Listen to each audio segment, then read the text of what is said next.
Praise the Lord. இயேசுவின் ரத்தம் ஜெயம். தினமும் இயேசு நிகழ்ச்சிக்கு உங்களை கர்த்தராகிய இயேசு கிறிஸ்துவின் நாமத்தில் வரவேற்கிறேன். செய்தியின் தலைப்பு: உங்களை பார்த்து கர்த்தர் மகிழ்கிறார். ஆதார வசனம் நீதிமொழிகள் 23:15-16. என் மகனே, உன் இருதயம் ஞானம் உள்ளதாயிருந்தால் என்னிலே என் இருதயம் மகிழும். உன் உதடுகள் செம்மையானவைகளை பேசினால் என் உள்ளந்திரியங்கள் மகிழும். தேவ ஜனங்களே, ஆண்டவர் நம்மை பார்த்து, நம்முடைய செயலை பார்த்து, பேச்சை பார்த்து மகிழ்ச்சி உள்ள சந்தோஷப்பட விரும்புகிறார். எதையாவது பார்த்து என் பிள்ளை நான் மகிழ்கிற அளவுக்கு ஏதாவது நடக்காதா என்று கவனித்து கொண்டே இருக்கிறார். நீங்கள் வேதத்தில் வாசிக்கலாம், துன்மார்க்கர் வீட்டை கவனித்து பார்க்கிறார். எதற்கு கவனித்து பார்க்கிறார்? இவன் துன்மார்க்கரே இருக்கிறானே, இவனை கவிழ்த்து போட வேண்டும் என்று. நீதிமான் வீட்டை கவனிக்கிறார். நீதிமானுடைய சந்ததியோடு இருக்கிறார். அப்படி என்றால் சும்மா இருக்கிறார் என்று அர்த்தம் அல்ல. அவர் நம்மளை ஏதாவது ஒன்றை பார்த்து அவர் மகிழ மாட்டோமா, நம்ம பிள்ளை மகிழும்படி ஏதாவது செய்யாதா என்று கவனிக்கிறார். நம்முடைய உள்ளத்தில் ஞானம் இருந்தால் சந்தோஷப்படுகிறார். அந்த ஞானம் பேச்சாக செயலாக வரும்பொழுது இன்னும் ஆனந்தம் கொள்கிறார். சில குழந்தைகளுக்கு 10 ரூபாய் கொடுத்தால் அத்தனை சந்தோஷம், மகிழ்ச்சி. அதே வயதில் உள்ள சில குழந்தைகளுக்கு 100 ரூபாய் கொடுங்கள், முகத்தில் எந்த ஒரு சந்தோஷ ரியாக்ஷனே இருக்காது. இந்த 100 ரூபாய் வச்சுட்டு என்ன செய்யறதா என்று தங்களது திருப்தி இல்லாத தன்மையை தங்களது பாடி லாங்குவேஜில் காட்டுவார்கள், பேச்சிலே காட்டுவார்கள். நாம் இதை பார்த்திருக்கிறோம். ஏன் நாம் கூட இப்படி செய்திருக்கிறோமே. எவ்வளவு கொடுத்தாலும், எத்தனை நன்மைகள் செய்தாலும் ஒரு சிலரை திருப்திப்படுத்தவே முடியாது. இவர்கள் மகிழவே மாட்டார்கள். எப்போது ஒரு சோகம், ஒரு எதிர்மறையான பேச்சு. மகிழ்ந்திருப்பது தவறு, அது பாவம் என்பது போல இருப்பார்கள். வாழ்வின் ஓட்டத்தில், அனுபவத்தில் பாருங்கள், அல்லது இனி பார்ப்பீர்கள். இவர்கள் எப்போதும் இப்படித்தான் இருப்பார்கள்.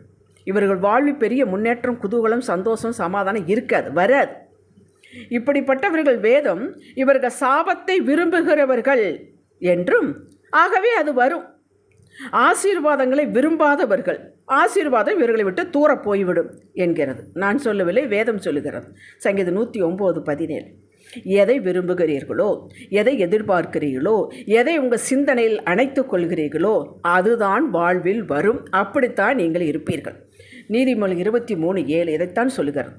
அவன் இருதயத்தின் நினைவு எப்படியோ அப்படியே அவன் இருக்கிறார். அவன் இருதயத்தின், அவருடைய எண்ணம் போல் வாழ்வு என்று சொல்கிறோம் அல்லவா, அதுதான். இப்படிப்பட்டவருடைய இருதயத்தில் ஞானம் இல்லை, தேவன் இல்லை, வார்த்தை இல்லை, கிருபை பற்றிருந்தாலும் வேஸ்ட் பண்ணுகிறார்கள். ஞானம் என்பது பெரிய பெரிய சயின்டிஸ்டுகள்கிட்ட இருக்குது, அதுவா? ஐடியில் பெரிய போஸ்டில் உள்ளவர்கள் இருக்கிறார்கள், அதுவா? அதுதான் என்று நாம் தவறாக புரிந்து கொள்கிறோம். அவரிடம் இருப்பது விஷய ஞானம், உலக ஞானம். நல்லது தான், அந்தந்த ஃபீல்டில் முன்னேறுவதற்கு அந்தந்த சப்ஜெக்டில் ஞானம் தேவை. வாழ்க்கையை மகிழ்ச்சியாக, ஆனந்தமாக, சமாதானமாக வாழ்ந்து மற்றவர்களை குஷியாக வைத்துக் கொள்வதற்கு இந்த ஞானம் அவசியமில்லை, தேவையும் இல்லை. பின் எந்த ஞானம் வேண்டும்? இதற்கு பணம், பதவி, அந்தஸ்து, பெரிய கார், பங்களா தேவையில்லை, அவசியமில்லை. நான் ரட்சிக்கப்பட்டு விட்டேன், இனி பாவத்திற்கு என் மீது அதிகாரம் இல்லை. நன்றாக கவனித்து கேளுங்கள். ஆக்கினை தீர்ப்பு எனக்கு இல்லை. நான் எதற்கும் யாருக்கும் அடிமை இல்லை. தெய்வமே எனக்குள் வாசம் செய்கிறார். நான் தனியாக இருந்தாலும் நான் தனித்து விடப்படவில்லை. கர்த்தரும் நானும் ஒன்றாயிருக்கிறோம். எல்லாவற்றிலும் ஆவியானவர் எனக்கு உதவி செய்வார். அவர் அனந்த ஞானம் கொண்டவர், என்னை எப்போது வெற்றி சிறக்க பண்ணுவார் என்று இருதயத்திலே வைத்து, இதையே சிந்தித்து, அந்த திருப்தியை முகத்திலே மகிழ்ச்சியாக காட்டுவதே ஞானம். அவரே ஆண்டவர் சொல்கிறார், நானே ஞானம் புத்தி என்று சொல்லுகிறார். அவர் இருந்தால் ஞானம் இருக்கிறது. அவர் இருப்பதற்கு அடையாளம் வார்த்தை இருக்க வேண்டும். அவர் இருப்பதற்கு அடையாளம் மகிழ்ச்சியாக இருக்க வேண்டும். மகிழ்ச்சியை வரவழைக்க முடியாது. மகிழ்ச்சி ஆனந்தமாக உள்ளே இருந்து வெளியே வர வேண்டும். இதற்கு ஒப்பீடு வேறு எதுவும் இல்லைங்க. இருதயம் என்பது ஹார்ட் அல்லங்க, அதாவது பிளட்டை பம்ப் பண்ணி கொடுக்கறதே, நம்ம பார்ட்ஸ் ஆஃப் த பாடி ஒன்று இருக்கிறது, அது அல்ல இருதயம். இருதயம் என்று சொல்லுவது உள்ளான மனிதன், ஆவி மனிதன். கர்த்தர் நமக்கு தந்த ஆவி.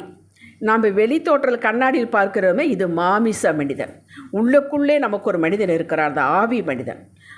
ஆண்டவர் ஆவியாக இருக்கிறார், நாமும் ஆவியாக இருக்கிறோம். இந்த ஆவி மனிதன் தான் அந்த ஆவியானவர் கூட இணைந்து கொள்ள முடியும்.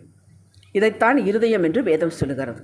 இந்த இருதயம், அதாவது நம்முடைய ஆவி, கர்த்தர் தந்த ஆவி, கர்த்தர் தந்த தீபம், தேவ ஆவியோடு இணைந்தே இருக்க வேண்டும். ஆன்லேயே இருக்க வேண்டாம், ஆஃப் பண்ணிவிடக்கூடாது. இந்த நிலையை தேவன் ரசிக்கிறார், மகிழ்கிறார். கர்த்தரை மகிழ்வது மிக எளிதுங்க. மனுஷர்தான் மகிழ்விக்க முடியாது. காலையில் எழுந்தது, அப்பா இந்த நாளுக்காக ஸ்தோத்திரம், உம்மை நேசிக்கிறேன் தகப்பனே என்று மனமும் வந்து சொல்லி பாருங்கள், கையெடுங்கள், ஆனந்தம் அடைவார். எனக்கு உங்களுக்கு இது எப்படி தெரியும் என்று நினைக்கிறீர்களா? வேதத்தை படியுங்கள், என்னை விட உங்களுக்கு அதிகம் புரியும், தெரியும். இருதயத்தின் நிறைவு வாய் பேசும். லூக்கா 6:45. என்ன உள்ளான மனிதனை நிரப்பி வைத்திருக்கிறீர்களோ அதைத்தான் வாய் பேசும். விசுவாச வார்த்தையை வாய் பேசும்போது, கர்த்தரை பற்றிய அறிவை தகவல்களை குஷியாக பேசும்போது கர்த்தர் மகிழ்கிறார். உதாரணத்தை கொண்டு சொல்கிறேன். பலவீனம், சரீரத்தில் பலவீனம், பிரச்சனை, வீட்டில் பிரச்சனை, எதெடுத்தாலும் வாய்க்க மாட்டேங்கிறது, வீட்டுக்குள்ளே எதிர்ப்பு, சண்டை, சச்சரவு. ஆனால் நீங்கள் மட்டும் சந்தோஷமாக இருக்கிறீர்கள். அது எப்படி உங்களால் முடியுது? இதை நீங்கள் பொருட்டாக பார்ப்பதில்லை, இதை நிரந்தரமாக நீங்கள் பார்ப்பதில்லை. இவைகளெல்லாம் ஒழிந்து போகும், இதிலெல்லாம் மாறும். என் தேவன் என்னோடு இருக்கிறார். அப்படி உங்களை கண்ணோட்டம், வார்த்தை, வாழ்க்கையை பற்றிய கண்ணோட்டம், ஆண்டவரை பற்றிய அறிவு இது நிரம்பும் பொழுது நீங்கள் கண்ணில் எதிர்க்கிறதை நீங்கள் பார்த்து அதை நம்பி அதை பேச மாட்டீர்கள். ஆண்டவரை பற்றி பேசுவீர்கள், இதற்கு முன்னால் செய்ததை பற்றி பேசுவீர்கள், இனி என்ன செய்ய போகிறார் என்ற வார்த்தையை குறித்து பேசுவீர்கள். அதுதான் ஆனந்தம், அதுதான் கர்த்தரை பற்றிய அறிவு.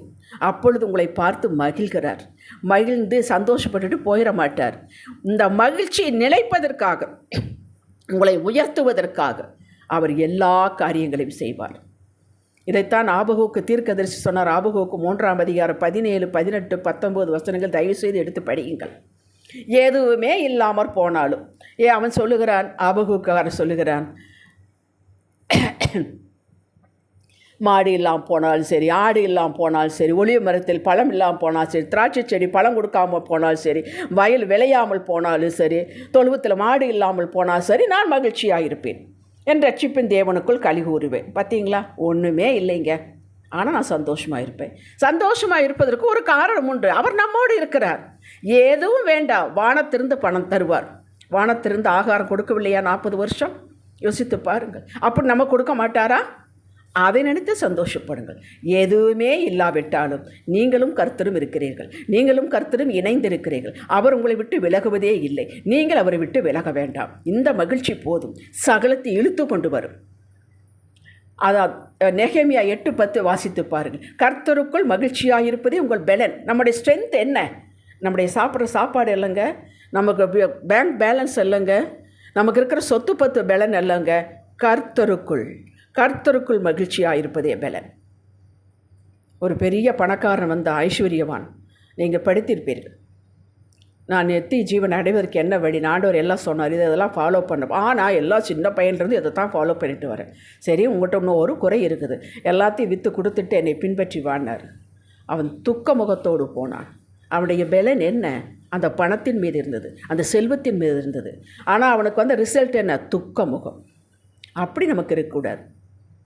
ஏதோ இன்றைக்கி ஆண்டவர் வந்தால் நான் சந்தோஷமாக நான் அல்லேலூயா என்று சொல்லிக்கொண்டு போவேன் என்று இருக்க வேண்டும்.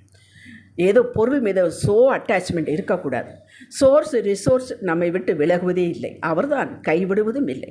பின் எதற்கு கவலைப்பட வேண்டும்? எதெல்லாம் இருக்கிறது இப்பொழுது நீங்கள் பார்க்கிறீர்களோ அவைகளெல்லாம் காணாமற் போகும் நேரம் வந்துவிட்டது. அவற்றை பற்றிய கண்ணோட்டம், அவரை பற்றிய கண்ணோட்டம், பேச்சு, இதை சார்ந்த செயல், இதை கர்த்தரை மகிழ்ச்சியாகும். அவர் கவனித்து கொண்டே தான் இருக்கிறார். உங்கள் பேச்சை கவனித்து கொண்டு தான் இருக்கிறார். உங்களுடைய செயல்களை கவனித்து கொண்டு தான் இருக்கிறார். உங்கள் சிந்தையை வாசித்து கொண்டு தான் இருக்கிறார். இதை நீங்கள் மறந்துவிடக்கூடாது.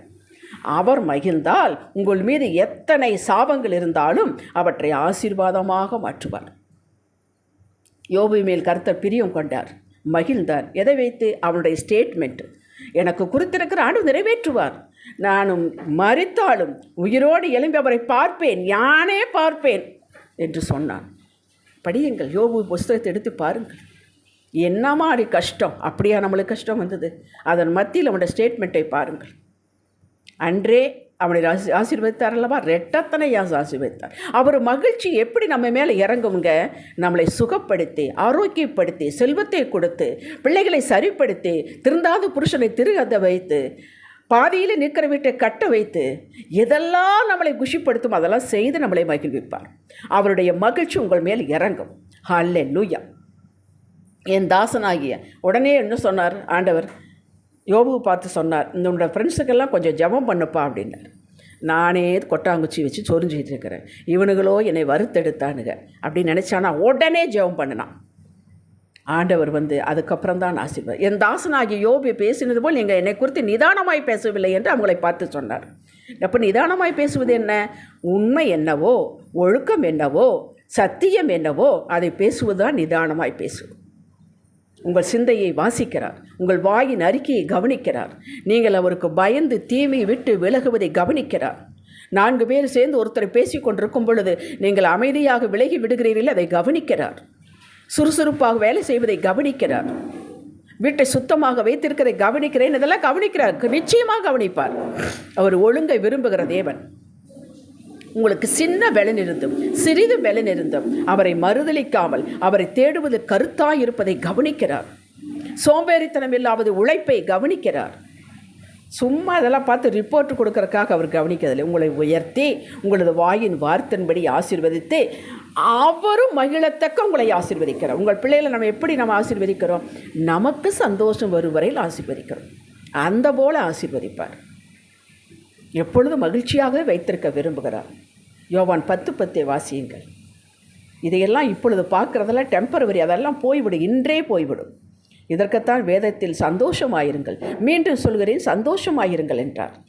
நாம் சந்தோஷமாயிருந்தால் அவருக்கு சந்தோஷமுங்க. நாம் துக்கமாக இருந்தால் கண்டிப்பாக அவர் துக்கமாக தான் இருப்பார். உடைய வீட்டில் நினைத்து பாருங்கள், நம்முடைய பிள்ளைகளை நம்ம நினைத்து பாருங்கள். இது எங்கேருந்து வந்தது? மேலேருந்து வந்தது. சந்தோஷமாக இருக்க முடியாதபடி சூழ்நிலைகள் வரும், அதையெல்லாம் ஒதுக்கிவிட்டு சந்தோஷமாயிருங்கள். பாரத்தையெல்லாம் அவரிடத்தில் சாட்டி விடுங்கள். அவர் எல்லாவற்றையும் பார்த்து கொள்வார். நான் எப்போதும் மகிழ்ந்தே இருப்பேன் என்ற முடிவுக்கு வாருங்கள். இப்படி மகிழ்ந்திருப்பது எங்கள் அப்பாவுக்கு பிடிக்கும் என்று சொல்லுங்கள். நீங்கள் வாழ பிறந்தவர்கள். சோகமாகவே எதிர்மறையாகவே பேசுவோரோட நட்பு வேண்டாம். அவர்களோடு நட்பு வேண்டவே வேண்டாம். அது சாபம் உங்களை தொத்தி கொள்ளும்.